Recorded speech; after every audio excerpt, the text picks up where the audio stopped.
നിയമമാണ് ബ്രോ എല്ലാത്തിനും മേളിൽ. കോർപ്പറേറ്റ് ഒക്കെ രണ്ടാമതാണ്. എന്റെ ഭാഗത്ത് ശരിയുണ്ടെങ്കിൽ എനിക്ക് ജയിക്കാൻ പറ്റും. പക്ഷെ ഞാനൊരു കാര്യം പറയണ, ഇപ്പൊ 6 സീസണായിട്ടും ഇപ്പൊ ഇങ്ങനെ ഒരാളാണ് ആദ്യമായിട്ട് ഇങ്ങനെ വരുന്നത്. അപ്പൊ നിങ്ങൾക്ക് നേരിടുന്ന പ്രശ്നങ്ങൾ ഇപ്പൊ ഇനി നേരിടാൻ പോകുന്നതൊക്കെയാണ് അത്ര വലിയൊരു സബ്ജക്ട് തന്നെയാണ്. ചിലപ്പോൾ ഇതിന് തിരിച്ചെടുത്ത് നോക്കും ബ്രോ.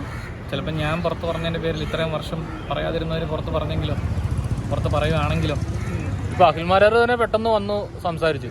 അഖിൽ എനിക്ക് തോന്നുന്ന ഒരു കാര്യത്തിന് വേണ്ടി കാത്തിരിക്കുമായിരുന്നു ആയിരിക്കാം. അഖിലേട്ടൻ പിന്നെ അനീതി കണ്ട പ്രതികരിക്കുന്ന ഒരാളാണ്. തുടക്കം തൊട്ട് ഈ വിഷയത്തിൽ അഖിലേട്ടൻ്റെ ഒരു ഇൻവോൾവ്മെന്റ് ഭയങ്കര വലുതായിരുന്നല്ലോ. ഈ അഖിൽമാരാര് കേസിൽ ഇടപെട്ടതുകൊണ്ട് താങ്കൾക്ക് ഒരു വലിയൊരു സപ്പോർട്ടായിട്ട് വന്നായിട്ട് തോന്നുന്നുണ്ടോ? തീർച്ചയായിട്ടും. പുള്ളി ഓൾറെഡി ഒരു അക്സെപ്റ്റൻസ് എന്നെക്കാളും ഒക്കെ കൂടുതൽ അക്സെപ്റ്റൻസ് ഉള്ള ഒരാളാണ്. പിന്നെ പ്രത്യേകിച്ച് ഞാൻ ചിലർക്കെങ്കിലും ഞാൻ ആ മത്സരത്തിൽ നിന്ന് ഇറങ്ങിപ്പോയ ആളാണ്, അല്ലെങ്കിൽ തോറ്റുപോയ ഒരാളാണ്. പക്ഷെ ആ മത്സരത്തിൽ വിജയിച്ച ഒരാൾ തന്നെ വന്ന് പറയാൻ ഒരു നെഞ്ചെടുപ്പ് കാണിക്കുമ്പോൾ, അല്ലെങ്കിൽ എൻ്റെ കൂടെ ഒരു അനീതിയാണെന്ന് മനസ്സിലായി എൻ്റെ കൂടെ വന്ന് പുള്ളി നിൽക്കുമ്പോൾ തീർച്ചയായിട്ടും അത്. മുൻ താരങ്ങൾ വേറെ ആരെങ്കിലും ബിഗ് ബോസ് താരങ്ങളെ സമീപിച്ചിരുന്നു ഇതുപോലെ? ഞാൻ ആരെയും അങ്ങോട്ട് വിളിച്ചിട്ടില്ല. പക്ഷെ എന്നെ ഇങ്ങോട്ട് ഒരുപാട് പേര് വിളിച്ചിരുന്നു സപ്പോർട്ട് എന്ന് പറഞ്ഞു. ഫോണിലൂടെ ഒതുങ്ങി. ഷാബു ചേട്ടൻ വിളിച്ചിരുന്നു തന്നെ, ശ്വേതാമേനൻ വിളിച്ചിരുന്നു തന്നെ ഇറങ്ങിയ സമയത്തൊക്കെ. പിന്നെ അത് ഒരു ഫോൺ കോളിൽ മാത്രം ഒതുങ്ങിയ സപ്പോർട്ടായി. അതായത് ഇപ്പൊ താങ്കൾ പറഞ്ഞു താങ്കൾക്ക് നേരിട്ട് ഒരു അനീതിയാന്ന് പറഞ്ഞു. അപ്പൊ താങ്കൾക്ക് സാധാരണ ബിഗ് ബോസിൽ നിന്ന് പുറത്തിറങ്ങിയ ഒരു വ്യക്തിക്ക് എന്ന് പറയുമ്പോൾ കരിയറിൽ ഒരുപാട് നേട്ടങ്ങൾ കൊയ്യാൻ നിൽക്കുന്ന ഒരു ടൈമാണ് ഈ സമയം എന്ന് പറയുമ്പോൾ. അപ്പൊ കരിയറിൽ എന്ത് റിസ്ക്കും എടുത്തിട്ട് ഫൈറ്റ് ചെയ്യണം എന്നുള്ളൊരു വാശിയുടെ പുറത്താണോ ഇപ്പൊ ഈ സംഭവത്തിനെതിരെ നിൽക്കുന്നത്? അങ്ങനെ വാശിയൊന്നുമല്ല ബ്രോ, ഇത് അനീതിയാണ്. ഒരു മനുഷ്യന്റെ ജീവിതം വെച്ചൊക്കെ ഗെയിം കളിക്കാൻ പറ്റുമോ? പറ്റില്ല. അല്ല, അപ്പുറത്ത് ഭീമന്മാരാ നിൽക്കുന്നത്. അത് ഞാൻ പറയാം, അത് ആരാണെങ്കിലും നമുക്ക് തെറ്റാണെങ്കിൽ നമ്മൾ ഫൈറ്റ് ചെയ്ത് തോപ്പിക്കൂലേ? എത്ര വലിയ ഭീമന്മാരാണ്, അങ്ങനെ ഒരുപാട് ഹിസ്റ്ററി ഇവിടെ ഉണ്ടായിട്ടില്ല. എത്ര വലിയ അപ്പുറത്ത് വലിയ ഭീമന്മാരാണെങ്കിലും തെറ്റ് വന്ന ഒരു കാര്യം രക്ഷപ്പെടാൻ പറ്റുന്ന ഒരു നിയമവ്യവസ്ഥയിലല്ല നമ്മൾ ചെയ്യുന്നത്. അല്ല, ഞാൻ എടുത്ത് പറയുന്നത് കേരളമാണ്. കേരളത്തിൽ ഈ പറഞ്ഞ പരിപാടിയൊക്കെ നടക്കാൻ ഇച്ചിരി പാടാണ്. പിന്നെ ഈ പറഞ്ഞതുപോലെ പ്രോപ്പറായിട്ട് ടേക്കപ്പ് ചെയ്ത് ഇത് മുങ്ങിപ്പോകാതിരുന്നാൽ മതി. അങ്ങനെയൊന്നും ഇപ്പൊ എനിക്ക് പറയാൻ പറ്റില്ല ബ്രോ.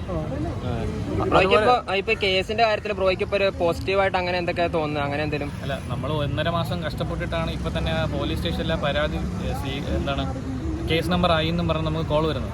അല്ല, ആദ്യം നിങ്ങൾ പരാതി കൊടുത്തപ്പോ സ്വീകരിച്ചിട്ടില്ല? ഇല്ല, നമ്മൾ ഇറങ്ങിപ്പോകാൻ പറഞ്ഞു. അതായത് നിങ്ങളൊരു കേസ് ഫയൽ ചെയ്യുന്നത് വരെ നിങ്ങളെ ട്രാക്ക് ചെയ്യുന്ന ആൾക്കാർ വേറെ പുറത്തുണ്ട്? ഉണ്ടായിരുന്നു.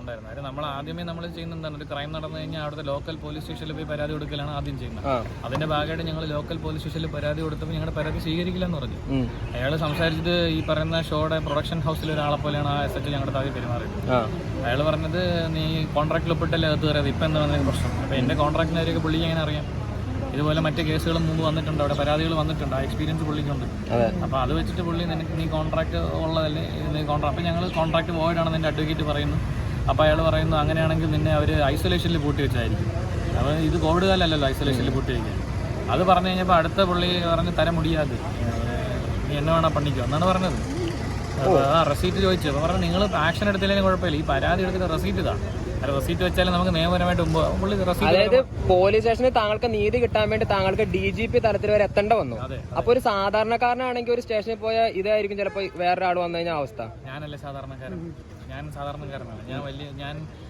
എനിക്ക് കാശും വലിയ കാര്യങ്ങളൊന്നും അങ്ങനെയുള്ള ഒരു കാര്യങ്ങളൊന്നും ഉള്ള ഞാൻ സാധാരണക്കാരനാണ്. അപ്പം തമിഴ്നാട് DGP എന്നല്ല, കേരളത്തിലാണെങ്കിലും നമുക്ക് DGPയെ കാണുക എന്നുള്ളത് വലിയ കാര്യമൊന്നുമല്ല. ആർക്ക് വേണോ, ഏത് സാധാരണക്കാരനാണോ DGP ഓഫീസിൽ പോയിട്ട് പരാതി കൊടുക്കണം എന്ന് പറഞ്ഞു കഴിഞ്ഞാൽ ഈസിലി ആക്സസ് ഉള്ളൊരു സ്ഥലമാണ്. പിന്നെ ഞാൻ മനസ്സിലാക്കി, നമ്മുടെ കേരള DGP ആണെങ്കിലും തമിഴ്നാട് DGP ആണെങ്കിലും പബ്ലിക്കിനെ അഡ്രസ്സ് ചെയ്തതിന് ശേഷം മാത്രമേ അവർ ബാക്കിയുള്ള കാര്യങ്ങളിലേക്ക് പോകും. പബ്ലിക്കിന് ആക്സസ് ഒക്കെ ഉണ്ട് ബ്രോ. ഇത് എനിക്ക് തോന്നുന്നില്ല ആരും മെനക്കെടില്ല, തെറ്റിദ്ധാരണയുണ്ട്. ബ്രോ, റോങ്ഫുൾ കൺഫൈൻമെന്റ്, അതായത് എന്റെ അനുവാദവും സമ്മതവും ഇല്ലാതെ എന്നെ പൂട്ടിയിടുക, ഒരു മുറിയിൽ 3 കൂടുതൽ തവണ പൂട്ടിയിടുക 4 ദിവസത്തോളം, വീട്ടുകാരെ അറിയിക്കാതിരിക്കുക എന്താണ് സംഭവിക്കുന്നത് കൃത്യമായിട്ട്. പിന്നെ മെഡിക്കൽ നെഗ്ലിജൻസ്, അതായത് പ്രോപ്പർ കൺസൾട്ടേഷൻ. പൂട്ടിയിട്ട സമയത്ത് താങ്കളുടെ ഭക്ഷണം കാര്യങ്ങളൊക്കെ സമയത്തിന് ഒക്കെ തരും, ഫുഡും വെള്ളമൊക്കെ. രണ്ടാമത് ഈ മെഡിക്കൽ അതായത് മരുന്ന് തരുമ്പോൾ ഒരു മാനുഷിക പരിഗണനയാണല്ലോ, അത് എന്ത് മരുന്നാണെന്ന് ചോദിക്കുക എന്നുള്ളത്, പ്രിസ്ക്രിപ്ഷൻ ചോദിക്കുക എന്നുള്ളത്. ഇത് രണ്ടുപേരും എനിക്ക് തന്നിട്ടില്ല. പിന്നെ തന്ന മരുന്ന് ഒരു മാരകാസുഖത്തിന് കൊടുക്കുന്ന മരുന്നാണ്.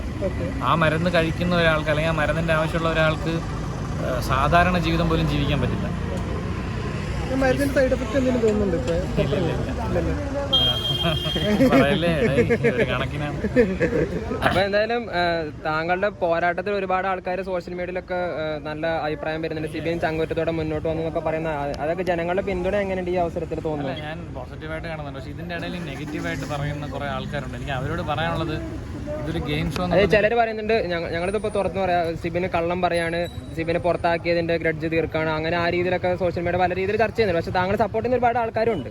അല്ല, എനിക്ക് പുറത്താക്കിയതിന്റെ ഗ്രഡ്ജ് തീർക്കാനാണെങ്കിൽ എനിക്ക് ഇങ്ങനെ ഒരു മാരകമായ ഒരു അലിഗേഷനായിട്ട് വരേണ്ട കാര്യമില്ല ബ്രോ. എൻ്റെ കരിയർ എന്ന് മാത്രമല്ല, എന്നെ ജയിലിൽ പിടിച്ച് പൂട്ടിയിട്ടുള്ള വകുപ്പാണ് അങ്ങനെയാണെങ്കിൽ ഞാൻ കള്ളം പറയുകയാണെങ്കിൽ ഞാൻ സംസാരിക്കുന്ന തെളിവുകൾ വെച്ചിട്ടാണ്. അതായത് എന്നെ പൂട്ടിയിട്ടതിൻ്റെ തെളിവ് എന്താണ്? ആ ഹോട്ടലിൽ ചെക്ക് ഇൻ ടൈമും ചെക്ക് ഔട്ട് ടൈമും കാണും, ആ ഹോട്ടലിലെ CCTV ദൃശ്യങ്ങൾ കാണും. ഇത് സാധാരണക്കാരനെ ഞാൻ പോയി എനിക്ക് കിട്ടുമോ? ഇല്ല. ഇനി എനിക്ക് തന്ന മരുന്ന്, ഈ മരുന്ന് എവിടെ നിന്ന് വാങ്ങി, ആരുടെ പേരിൽ ബില്ല് ചെയ്തു, ഇത് രാത്രി 1 മണിക്ക് എങ്ങനെ അവിടെ തമിഴ്നാട്ടിൽ അവൈലബിളായി? ഇവർ സൂക്ഷിക്കുന്ന മരുന്നാണോ? ഒരു ഫോണിലെ പ്രിസ്ക്രിപ്ഷൻ കാണിച്ച് ഈ മരുന്ന് കൊടുക്കാൻ പാടില്ല.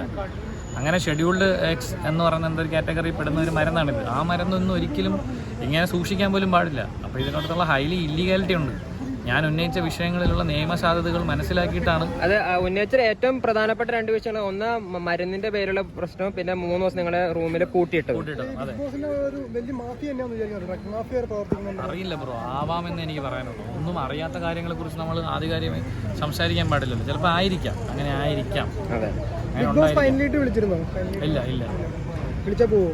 ഇല്ല അല്ല ബ്രോ, ഒരു ക്വസ്റ്റ്യൻ കൂടെ. ഇപ്പൊ ഈ മീഡിയ അല്ലാതെ വേറെ ഒരുപാട് മീഡിയാസ് ഉണ്ടല്ലോ. അപ്പൊ ഇതിനുശേഷം താങ്കളുടെ കരിയറിൽ ഇപ്പൊ എല്ലാവർക്കും അവസരങ്ങൾ വരുന്നുണ്ടെന്ന് പറയുന്നുണ്ട്. ഇപ്പൊ താങ്കൾ ഇപ്പൊ ഇത്രത്തോളം പ്രശ്നങ്ങൾ ഉന്നയിച്ച സ്ഥിതിക്ക് താങ്കൾക്ക് വേറെ ചാനലിൽ നിന്നോ അല്ലെങ്കിൽ സിനിമയിൽ നിന്ന് അങ്ങനെ എന്തെങ്കിലും ഓഫറുകൾ വരാറുണ്ടോ ഈ സമയത്ത്? ഇല്ല, ഇതുവരെ അങ്ങനത്തെ ഓഫേഴ്സ് ഒന്നും വന്നിട്ടില്ല.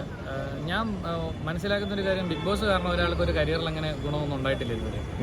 ഇപ്പൊ ബിഗ് ബോസ് കാരണം ചിലപ്പോൾ അതിൽ ഐഡന്റിഫൈ ചെയ്തിട്ട് ചില സിനിമകൾ കിട്ടും. ഇപ്പൊ നമ്മുടെ ജുനൈസിനും സാഗറിനും ഒരു പടം കിട്ടിയില്ലേ, ജോജു ചേട്ടൻ്റെ സിനിമ. അതുപോലെ നമ്മുടെ കഴിവ് ഐഡന്റിഫൈ ചെയ്യുന്ന ആൾക്കാർ എന്തായാലും നമ്മൾ വിളിക്കും. അതിപ്പോൾ നമ്മളൊരു കോർപ്പറേറ്റ് കമ്പനിക്കെതിരെ പരാതി കൊടുത്തതിൻ്റെ പേരിൽ ആ അവസരം നഷ്ടപ്പെട്ടു പോകുന്നൊന്നും എനിക്ക് അഭിപ്രായമില്ല. ഡെഫിനറ്റ്ലി കഴിവുള്ള ആളാണെന്ന് മനസ്സിലായി കഴിഞ്ഞാൽ ധൈര്യമുള്ളവർ എന്തായാലും വിളിച്ച് നമുക്ക് ജോലി തരും. അങ്ങനെ എല്ലാ ആൾക്കാരും ഭയപ്പെടുന്ന ആൾക്കാരല്ല.